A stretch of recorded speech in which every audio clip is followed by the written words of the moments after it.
할렐루야. 여러분 같이 은혜 받게 돼서 반갑습니다. 오늘부터 마태복음을 함께 묵상하려고 합니다. 마태복음은 누가 기록했을까요?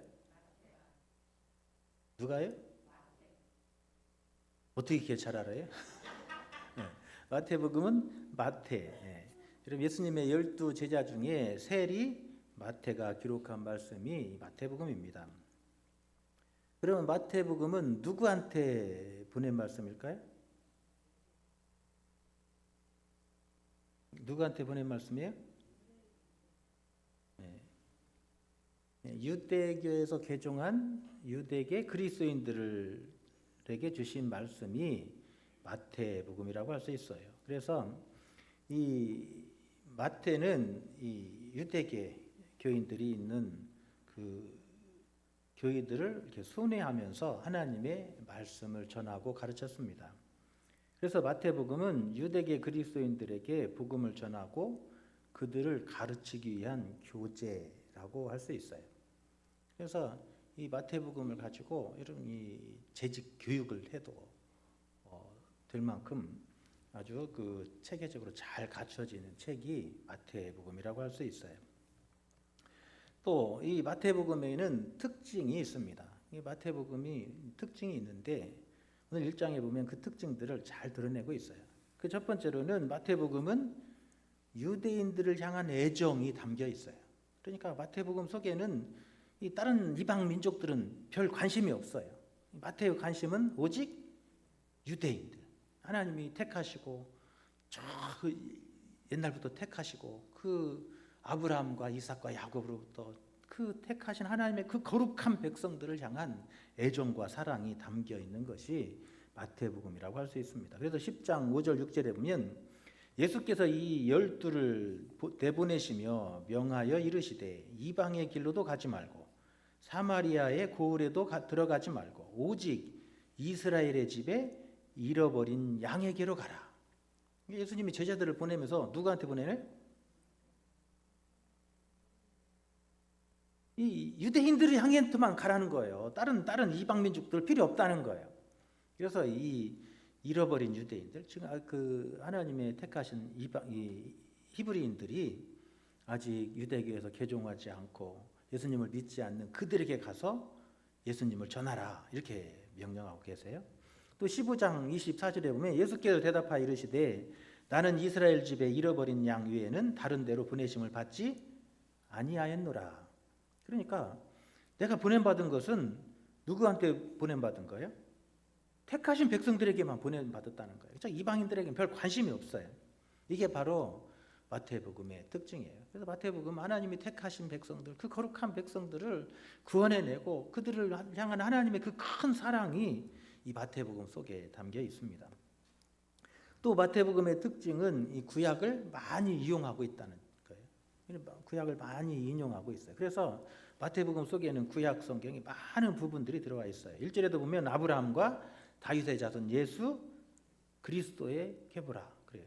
그래서 아브라함과 다윗 그러면 어디 사람이에요? 구약의 인물이에요. 그러니까 마태복음 속에는 구약의 많은 그 말씀들이 인용되어서 사용되고 있습니다. 그래서 이 구약의 전통을 잘 아는 사람들, 그러니까 지금 이 마태복음의 독자들은 누구냐면 구약의 전통을 잘 아는 사람들이에요. 그러니까 구약의 율법을 잘 아는 사람들, 그 사람들이 바로 이 마태복음의 독자임을 볼 수가 있습니다. 세 번째로는 이 마태복음의 특징은 구약과 신약을 연결해주는 다리의 역할을 하는 책이기도 합니다.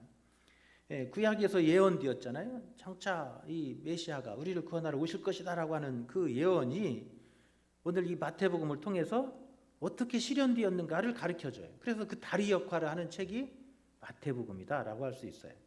그래서 1절에 보면 아브라함과 다윗의 자손 예수 그리스도의 계보라 그래요. 그러니까 마태복음이 전하고자 하는 가장 중요한 목적은 예수 그리스도가 누구라고요? 구약에서 예언되었던 메시아, 그분이 바로 예수 그리스도시다. 그 얘기를 이 마태가 하고자 하는 거예요. 이게 마태는 예수님을 전하는데 예수님이 누구예요? 구약에서 예언되었고 이스라엘 백성들이 오랫동안 지난 2000년 동안 기다리고 사모했던 그분이 바로 예수 그리스도시다. 그렇게 소개하고 있는 거예요. 그러니까 유대인들아, 우리가 그토록 기다리고 사모했던 그분이 바로 이 땅에 사람의 몸을 입고 오신 바로 저분입니다. 그러니 여러분 저 예수 그리스도를 믿어야 됩니다. 그 이야기를 마태가 우리에게 전해주고 있습니다. 여러분 예수님은 저 구약에서 예언되었던 바로 그분, 우리를 구원하러 오신 예수 그리스도, 우리의 메시아 되시는 예수님이 바로 예수 그리스도신 줄로 믿습니다. 또 마태가 이 마태복음을 통해서 우리에게 전하고자 하는 네 번째 특징이 있어요. 이 마태는 마태복음을 통해서 교회의 기초가 어디에 세워져 있는가 하는 이야기를 마태복음은 우리에게 전하고자 합니다. 그래서 마태복음 16장 16절부터 18절에 보면 시몬 베드로가 대답하여 이르되 주는 그리스도시요 살아계신 하나님의 아들이십니다. 예수께서 대답하여 이르시되 바요나 시몬아 내가 복이 있도다. 이를 내게 알게 하신 이는 혈육이 아니요 하늘에 계신 내 아버지시니라. 또 내가 내게 이르노니 너는 베드로라. 내가 이 반석 위에 내 교회를 세우리니 음부의 권세가 이기지 못하리라 그랬어요. 그래서 이 복음서에서 유일하게 교회라고 하는 단어를 사용하고 있는 책이 마태복음이에요. 그래서 마태복음에만 무슨 말이 나온다고요? 교회. 그래서 교회가 어떻게 세워졌는지, 교회가 어디에 세워졌는지, 그것은 바로 예수 그리스도를 메시아로, 구주로 고백하는 신앙의 공동체, 그 신앙 고백 위에 교회가 세워졌음을 마태는 우리에게 전해주고 있습니다. 할렐루야. 우리 교회가 어디에 세워졌냐는 거예요. 우리 교회가 기초가 어디에 있냐는 거예요. 우리 신앙의 기초가 어디에 있냐는 거예요. 오직 예수 그리스도예요. 우리의 신앙은 예수 그리스도의 뿌리를 박아야 되고 예수 그리스도에 서지 않는 신앙은 다 가짜라는 거예요. 그래서 우리는 이런 예수 그리스도 그 이름 위에 우리 신앙이 세워져야 되고 우리 믿음이 세워져야 될 줄로 믿습니다. 예수 그리스도 아닌 그 이유 나머지는 다 뭐예요? 중요한 게 아니에요. 예수 그리스도만이 우리 신앙의 가장 중요한 기초고 기둥인 줄로 믿습니다. 이 마태는 바로 그 이야기를 이 마태복음을 통해서 우리에게 하고자 하는 거예요. 우리의 신앙은 오직 예수 그리스도, 오늘 예수 그리스도 그분만이 우리의 왕이시고 우리의 주인이시고 그분만이 우리 신앙의 중심이라는 거예요. 그래서 마태복음은 오직 교회라고 하는 단어를 처음 사용하고 그 교회가 우리 신앙의 기초고 기둥이고 뿌리고 우리의 신앙에 의지할 능력이라고 하는 사실을 마태는 우리에게 전해주고 있습니다. 할렐루야. 여러분 다른 건 다 부수적인 거예요. 우리 신앙의 가장 중심은 예수 그리스도셔야 될 줄로 믿습니다. 네 번째로는 이 마태복음은 오늘 우리가 읽은 족보의 이야기를 보면 문학적 양식을 사용하고 있는데 수미상관법이라고 하는 문학적 양식을 쓰고 있어요. 이거를 또 다른 말로 하면 인크루지오 그래요. 감싼다 그런 뜻이에요. 그러니까 1절과 족보의 끝이 17절이 누구로 시작해서 누구로 끝나요? 예수 그리스도로 시작해서 17절도 족보가 뭘로 끝나요? 예수 그리스도로 끝나요. 그래서 이렇게 서로 처음과 끝을 가운데를 향해서 이렇게 쫙 감싸고 있는 구조를 가지고 있다 그래요. 그래서 이거를 인크루지오 또 수미상관법 이런 이 문학적 양식을 쓰고 있다 그래요. 그래서 여러분 족보에서 가장 중요한 초점이 누구예요? 예수 그리스도예요. 그래서 처음도 예수 그리스도, 마지막도 예수 그리스도예요. 족보는 그래서 처음 시작도 예수님이고 마지막도 예수님이에요. 그래서 그 예수님이 쫙 감싸면 그 가운데 있는 것은 그 아무리 족보에서 중요한 말이 들어있어도 여러분 처음 예수님과 마지막 예수님 위에 더 중요한 일이 없는 줄로 믿습니다. 그래서 처음과 끝 사이에 무엇이 들어가도 그것은 처음과 끝을 보충해지는 역할을 하는 거예요. 그러니까 이 마태복음의 모든 말씀은 누구를 보충하기 위한 거예요? 예수 그리스도를 보충하는 책이 마태복음이다라고 할 수 있습니다. 그래서 마태가 전하는 예수 그리스도, 저 구약에서 예언되었던 메시아 되신 예수 그리스도, 그분을 보충하고 그분을 설명하고 그분을 나타내기 위해서 모든 마태복음은 예수님을 설명하기 위한 책이다라고 할 수 있어요. 할렐루야. 그래서 예수님을 만나야 될 줄로 믿습니다. 마태복음을 통해서 우리는 예수님 만나야 되고 우리 인생의 처음과 끝이 예수님이시라는 거예요. 우리 인생은 예수님으로 시작해서 예수님으로 끝나야 될 줄로 믿습니다. 예수님으로 시작해서 예수님으로 끝나지 않으면 여러분 아무 소용 없는 거예요. 여러분 내 인생의 마지막 날에 예수님이 아닌 인생 아무 의미 없는 거예요. 뭘로 시작했든지 아무튼 우리 인생은 뭘로 끝나야 돼요? 예수님으로 끝나야 돼요. 우리의 구원이신 예수님으로 끝나야 우리 인생이 끝인 줄로 믿습니다.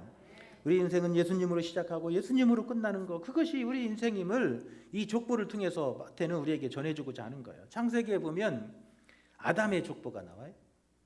아담의 족보에서는 몇백 살씩 산 사람들이 다 나오잖아요.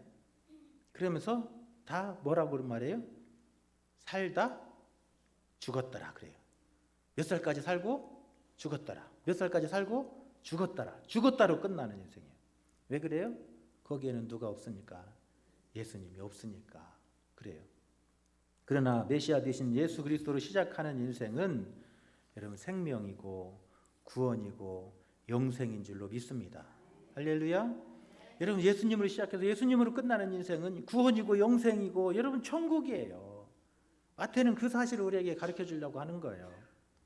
이런 예수님을 통해서 우리 인생이 영원한 생명으로 영원한 천국으로 이어지는 복된 삶이 되시기를 축원합니다. 여섯 번째로 마태복음의 특징은 예수님의 족보를 아브라함부터 다윗까지 또 솔로몬에서 바벨론 포로까지 바벨론 포로에서 예수님까지 14대씩 3등분으로 나누고 있어요. 이것을 게마트리아 이렇게 학자들이 말해요. 히브리어로 히브리어 알파벳은 다 숫자가 지정된 숫자가 있다고 그럽니다. 그래서 다윗을 뜻하는 다비드는 달렛 이 숫자 4를 의미하고 이 다비드 할 때 그 드는 6을 상징하고 그래서 이 4, 6, 4 그래서 이름이 14예요. 그러니까 14, 14, 14를 족보에서 계속 3번 반복하고 있는 것은 누구를 이야기하고 있는 거예요? 이 족보는 다윗의 족보를 통해서 다윗의 후손을 통해서 오시는 예수 그리스도를 우리에게 전하고자 하고 있는 것을 볼 수가 있습니다. 그래서 17절에 보면 그런즉 모든 대수가 아브라함부터 다윗까지 14이요 다윗부터 바벨론으로 사로잡혀 갈 때까지가 14대요 바벨론으로 사로잡혀 간 후부터 그리스도까지 14대더라. 여러분 실제로는 넘어요.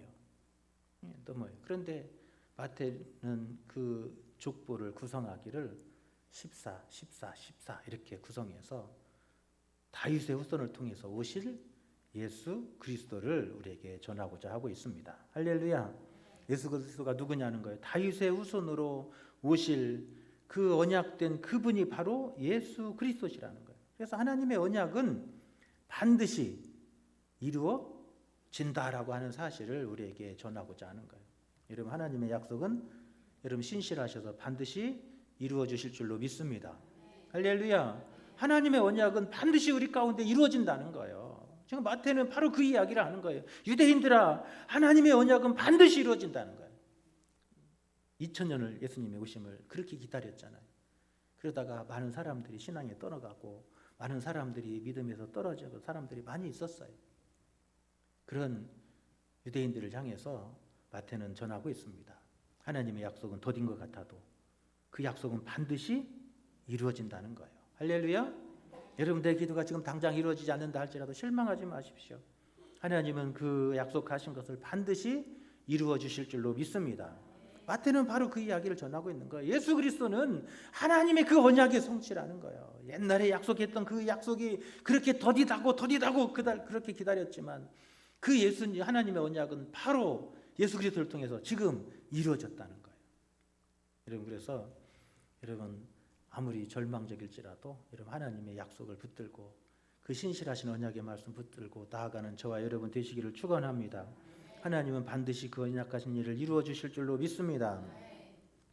네, 7번째로는 이 마태복음이 전하는 특징이 있어요. 그것은 이 족보를 보면 비천한 사람들의 이름을, 부끄러운 이름들을 가리지 않고 오히려 드러내고 있다는 거예요. 오늘 족보를 보면 부끄러운 이름들, 안 써도 될 이름들이 있어요. 그 3절에 보면 유다는 베레스를 낳고 베레스와 세레를 낳고 그래도 돼요. 그런데 유다가 누구를 통해서 베레스를 낳아요? 다말이 누구죠? 며느리예요, 며느리. 그러니까 유다가 자기의 며느리를 통해서 누구를 낳았어요? 베레스를 낳은 거예요. 그냥 이거 앞에서 같이 이렇게 기록하면 되잖아요. 아브라함이 이삭을 낳고 했던 것처럼 유다가 베레스와 세라를 낳고 해도 돼요. 그런데 저자 마태는 숨기지 않고 오히려 그것을 더 드러내요. 그 부끄러운 역사를 드러내요. 수치와 치부를 드러내고 있어요. 유다가 며느리 다말을 통해서 베레스와 세라를 낳았다는 거예요. 또 누구를 소개하고 있어요? 5절에 보면 살몬은 보아스를 낳고 그러면 돼요. 그잖아요. 그냥 살몬은 보아스를 낳고 그래도 되는데 꼭 거기다 누구를 넣어요? 라합을 넣어요. 라합을 통해서 누구를 낳았다는 거예요? 보아스를 낳았다는 거예요. 그러니까 보아스는 누구 자식이에요? 기생이 낳은 자식이에요. 기생. 그러니까 지금 이 족보 속에서 부끄럽고 가리고 숨겨야 될 이야기들을 다 오히려 드러내서 부끄러운 일들을 더 들춰내고 있어요. 또 다윗이 솔로몬을 낳고 그러면 되잖아요. 다윗이 솔로몬을 낳고 그러면 돼요. 그런데 다윗이 솔로몬을 낳을 때 누구를 통해서 낳아요? 생각해봐요. 방중헌 집사님이 김미아 집사님이 아니라 딴 사람한테 자식 낳았다고 해봐. 이거 말도 안 되는 얘기잖아요. 그잖아요. 방중헌 집사님이 김미아 집사님을 통해서 수연이를 낳고 그래야 하잖아요. 그런데 방중헌 집사님이 김미아 집사님이 아니라 딴 사람을 통해서 낳고 그랬어요. 지금. 얼마나 부끄러운 이야기예요. 그잖아요. 솔로몬은 그래서 누구 아들이에요? 누구한테 낳은 거예요? 우리아의 각시한테 낳았어요. 부끄러운 얘기잖아요. 여러분 무슨 얘기를 하고 있는 거예요? 저자는 바람 피어난 자식이 누구예요? 솔로몬이에요. 불륜의 자식이 누구예요? 솔로몬이에요. 솔로몬이 누구냐? 바람 피어난 자식이고 불륜의 자식이라는 거예요. 불륜의 씨앗이라는 거예요. 그런데 그런 일들을, 그 부끄러운 이야기들을 하나도 가리지 않고 다 들춰내고 있어요. 마태는 일부러 이런 허물 많고 부족한 사람들을 이 다윗의 족보에, 이 예수 그리스도의 족보에 이 사람들을 집어넣고 있어요. 왜 그래요? 이렇게 허물 많고 이렇게 부족하고 하나님 앞에 설 수 없는 부끄러운 인생임에도 불구하고 예수님을 만나면 그 인생이 소망이 되는 줄로 믿습니다. 마태는 지금 바로 그 이야기를 하는 거예요. 우리 인생 자체는 다 어떤 인생들이냐면 소망 없는 인생이에요. 할렐루야. 우리 인생은 여러분 하나님의 은혜가 없이는 살 수 없는 소망 없는 인생이지만 그 소망 없는 인생이 소망 있는 인생이 되는 것은 누구를 만나면 그러는 거예요. 예수님을 만나면 소망 있는 인생이 되는 거예요. 예수님 만나면 인생의 운명이 바뀌는 거예요. 예수님 만나면 죽음이 생명이 되는 거예요. 예수님 만나면 절망이 희망이 되는 거예요. 예수님을 만나면 인생의 밑바닥 인생이 존귀한 인생으로 변하게 되는 줄로 믿습니다. 할렐루야. 마태는 지금 족보 이야기를 통해서 그 이야기를 우리에게 전해주고 있는 거예요. 마태 자신이 바로 그런 인생이었기 때문에 그래요. 마태가 어떤 사람이었죠? 세리였잖아요. 밑바닥 인생이었잖아요. 사람 취급받지 못했잖아요. 사람들이 그 세리 마태를 다 비웃고 손가락질하고 사람 취급하지 않았어요. 그런데 그 마태가 누구를 만나서, 예수님 만나서 그 인생이 바뀌었어요. 운명이 바뀌었어요.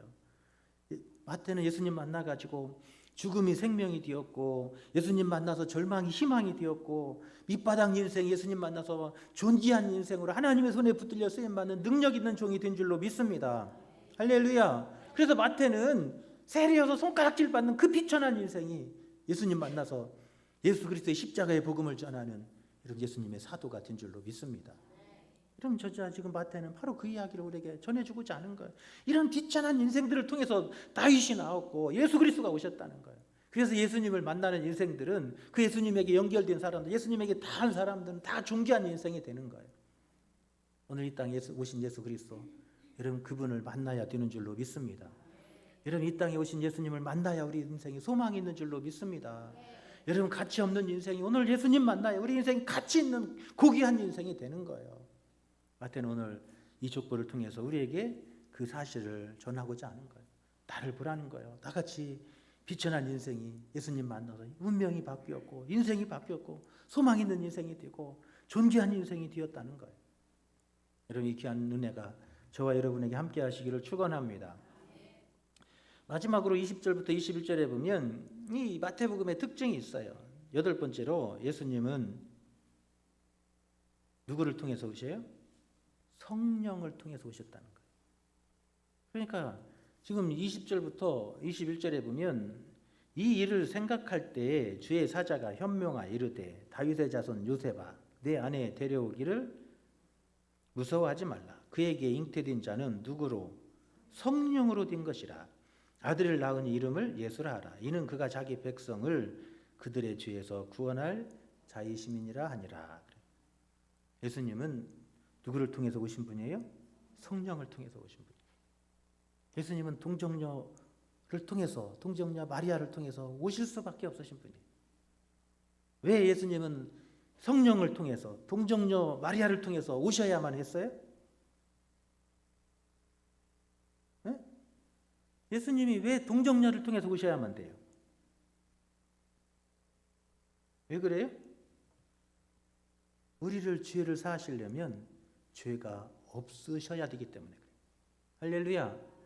여러분 예수님이 성령으로 잉태되지 않으면 예수님 우리를 죄를 대신 감당할 수 없어요. 왜 그래요? 자기 죄를 자기가 갚을 수밖에 없는 거예요. 그런데 예수님은 성령으로 오셔서 죄가 없으신 분이에요. 그래서 사람의 남자를 통해서 태어난 사람이 아니라는 거예요. 성령을 통해서 오셔서 그분에게는 죄가 없으시고 우리의 죄를 사하시기에 충분한 분이신 줄로 믿습니다.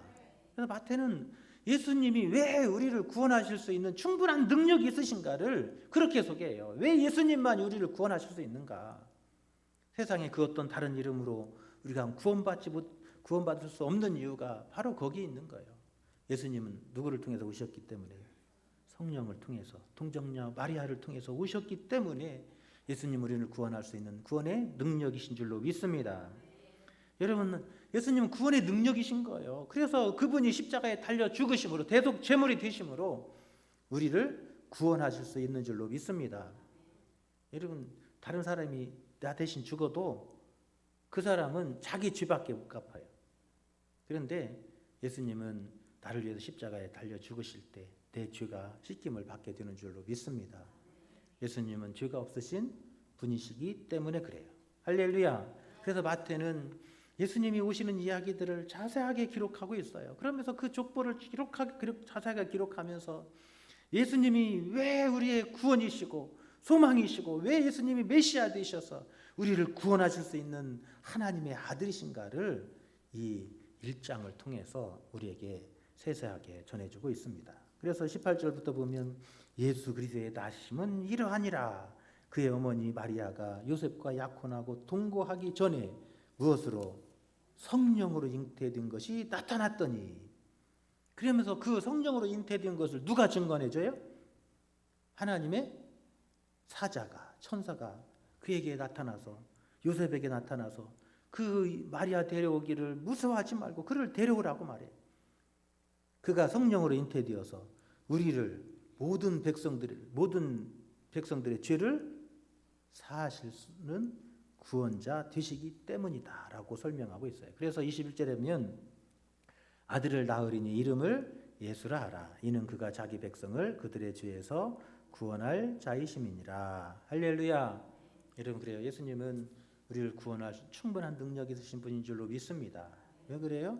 그분이 하나님이시기 때문에 그래요. 그러면서 그분이 성령으로 잉태되어서 이 땅에 오시는데 그러면서 그 사건을 그렇게 소개해요. 23절에 보면 보라 처녀가 잉태하여 아들을 낳을 것이요 그의 이름을 임마누엘이라.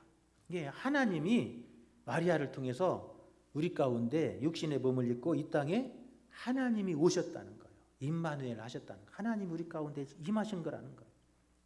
여러분 그래서 예수님은 우리를 구원할 구원의 능력이 되시는 줄로 믿습니다. 예수님 위에는 우리를 구원할 능력이 다른 이름이 없는 거예요. 예수님은 하나님이시기 때문에 그래요. 할렐루야. 예수님이 하나님이세요. 그분이 우리를 구원하시려고 사람의 몸을 입고 이 땅에 오셨다라고 지금 이 마태는 우리에게 전해주고 있습니다. 그러면서 유대인들을 향해서 예수를 믿지 않는 그 유대인들을 향해서 간곡하게 지금 이 예수님만이 왜 우리의 구원이신지, 예수님이 어떻게 우리의 대속제물이 되셨는지, 예수님이 어떻게 하나님의 아들이시고 우리의 진정한 메시아가 되시는지를 마태는 우리에게 전하고 있습니다. 할렐루야. 여러분 그래요.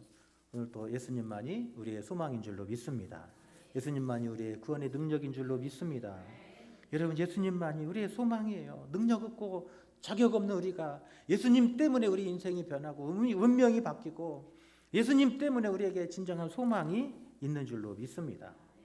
여러분 오늘 예수 그리스도 여러분 그분만이 나의 진정한 구원이심을 믿고 소망이심을 믿고 평생 예수 그리스도 이름 그 한 분만 붙들고 나가는 저와 여러분 다 되시기를 간절히 축원합니다.